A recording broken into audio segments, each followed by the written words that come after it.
பனி படர்ந்த மார்கழியில் தொடர்ந்து படிப்போம் திருப்பாவை திருவெம்பாவை நூல்களை. மார்கழி மாதம் 8ஆம் நாளில் திருவெம்பாவை 8ஆம் பாடல்.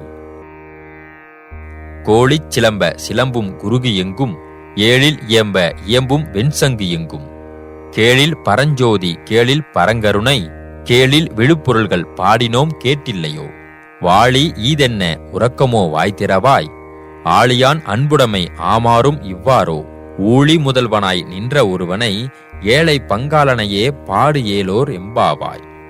இந்த பாடலுக்கு விளக்கம்: தோழியை எழுப்ப வந்த பெண்கள், அன்பு தோழியே கோழி கூவிவிட்டது, பறவைகள் கீச்சிடுகின்றன, சரிகம பதனி என்னும் 7 சுரங்களுடன் வாத்தியங்கள் இசைக்கப்படுகின்றன, நம் அண்ணாமலையார் கோவிலில் வெண்சங்குகள் முழங்குகின்றன.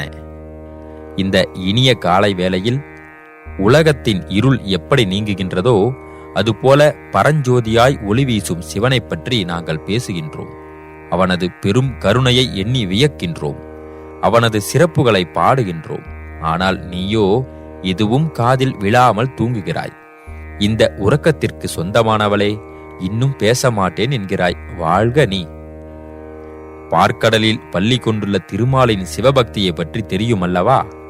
அவர் வராக அவதாரம் எடுத்து சிவனின் திருவடியை காணச் சென்றவர்.